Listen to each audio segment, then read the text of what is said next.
Sorry. We set up one.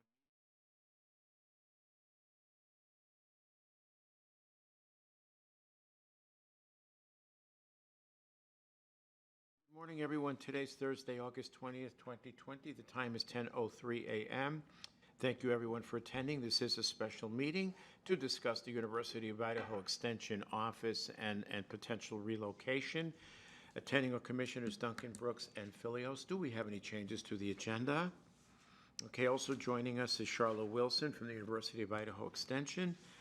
And I think what I'll do is, Leslie, do you want to kick it off? Sure. So I was able to meet with the property owner, and a couple of the amounts that he was willing to go down to. Door. The door, yeah. Yeah.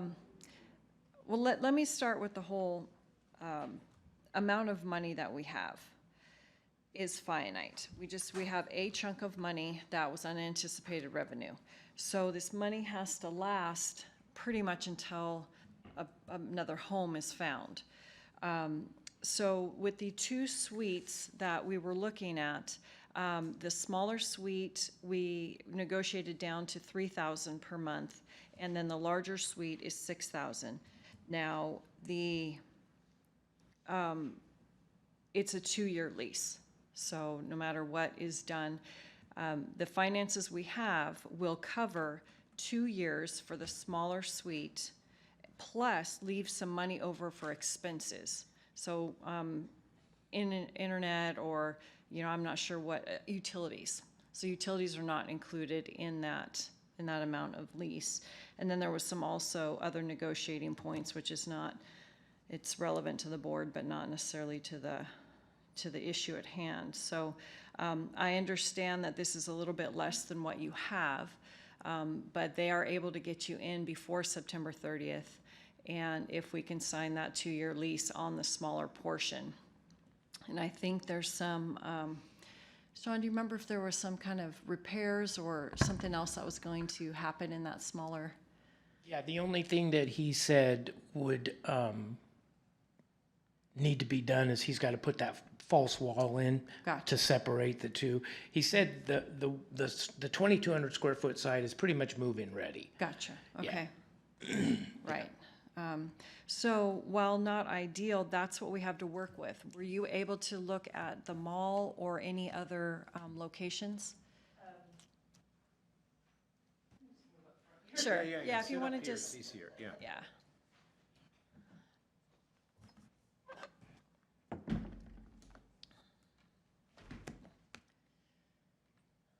Considering the time of year it is and the large event that we already have in progress, no, I have not had Okay. time to look at any other facilities. Sure. And when we left last, I was under the understanding that we wanted to go through this one first. Sure. Okay. I actually have a layout of that Welsh Comer building with both suites laid out. I'm not sure how I'm going to get my crew. Well, the issue with the full, whatever it is, 6,000 plus Yeah. square feet, 6,000 Yeah. plus square feet, is it?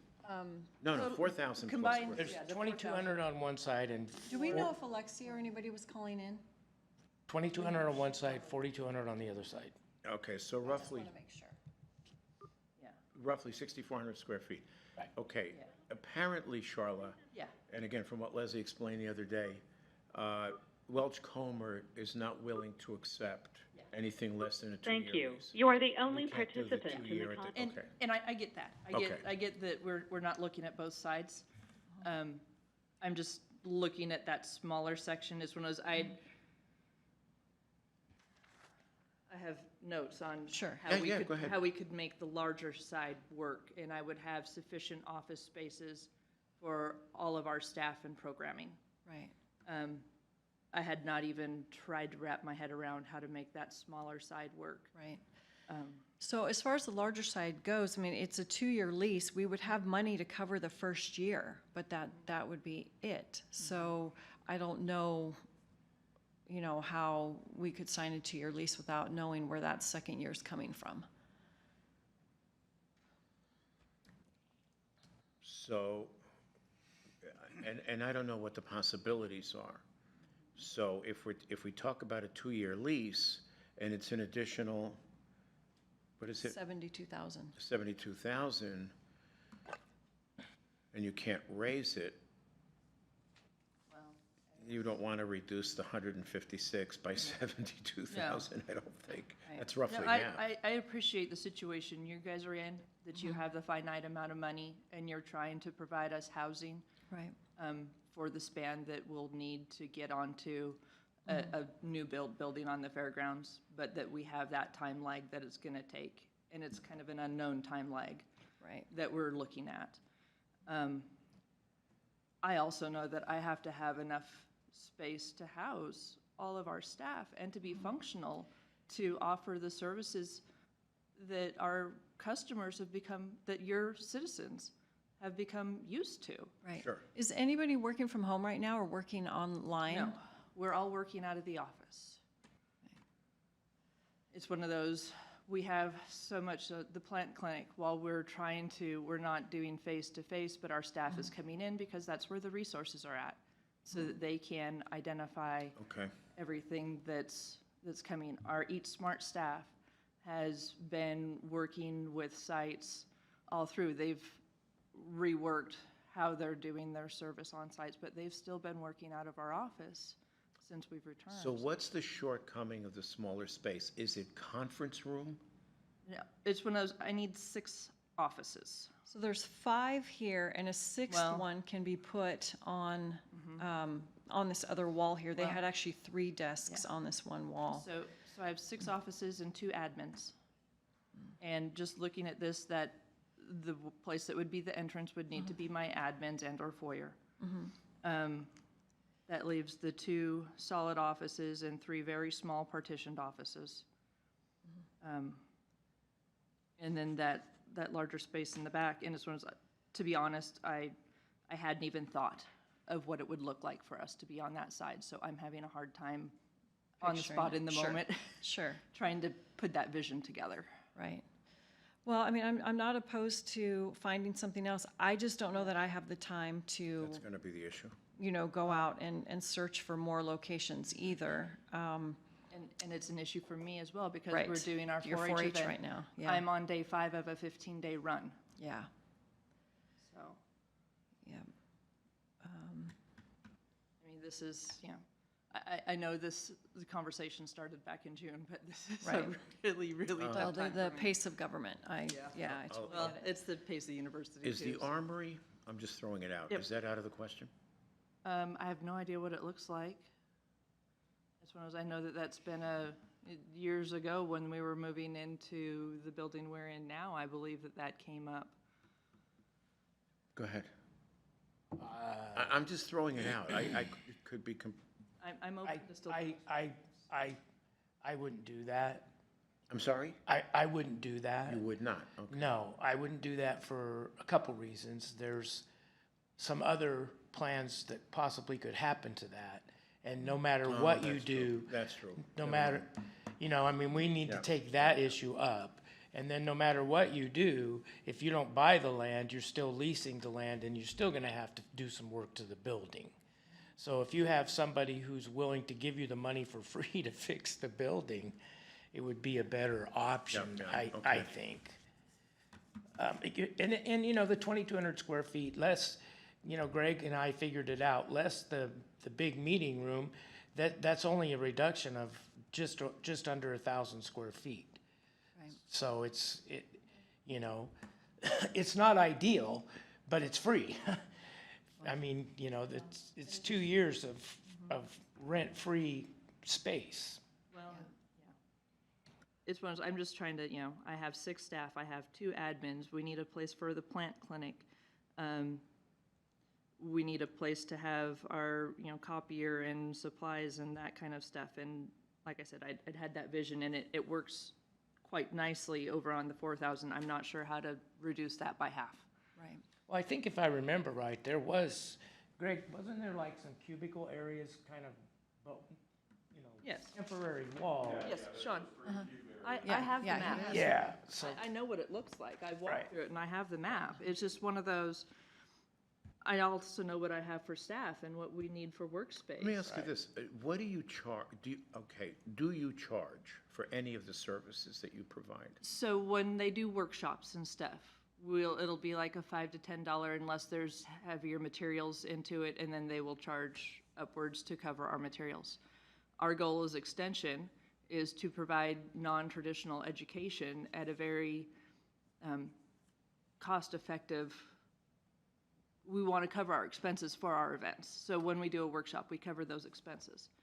But we are not to be a for-profit type of entity. Right, but if you had to start paying for where you guys hold your meetings or your office staff, I mean, that would be, So for our meetings, yes, if we Yeah. need to rent a facility for meetings, we work that into the cost of that event. To hold our staff, that in history and in accordance with the MOUs is the burden of the county, not our office. and we're trying. I understand. And I'm game to try to get creative No, with I you know, and I try get to it. work through it. Well, But it's one of those, I mean, here's the thing. If we took the larger space, you're gonna be on the hook for the second year. The Yeah. problem is, guess who's signing the lease? We are. yeah. So if you come to I us get that. after a year and say, I can't do it, Yeah, and I know on the hook. I know the university will not support us paying for our own lease. That'll be one of those trip deals that if there are not provisions for our housing, then Extension may go away. And all of the programming, 4-H and Master Gardeners and everything. what do you charge for 4-H at all? Yes, we charge $30 a year per member, upwards if they have additional projects or if there's additional insurance for like horse and stuff. How many members? I am 712 members. And we purchase the curriculum for them, and we have costs in sending out newsletters and information and that kind of stuff. And we try to cover our own costs, so like, you know, if I do need to rent a facility, that comes out of So you charge, those enrollment fees. say, $30 a year?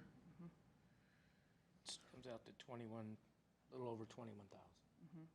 And when I pay $3 to $6 per piece of curriculum, plus additional expenses for, What would happen?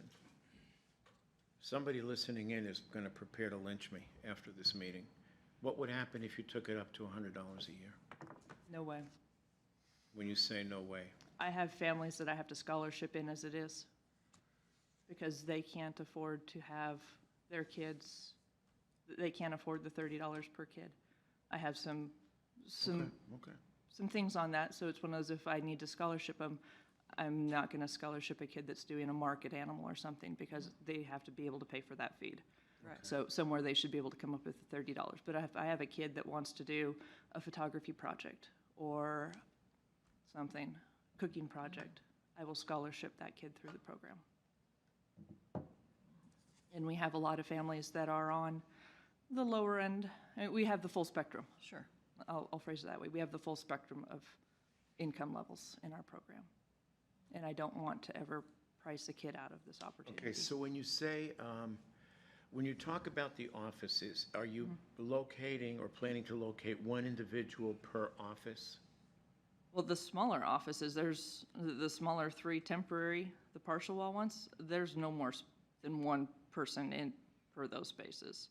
Then there's the 2, the 2 larger offices that wing that entrance that,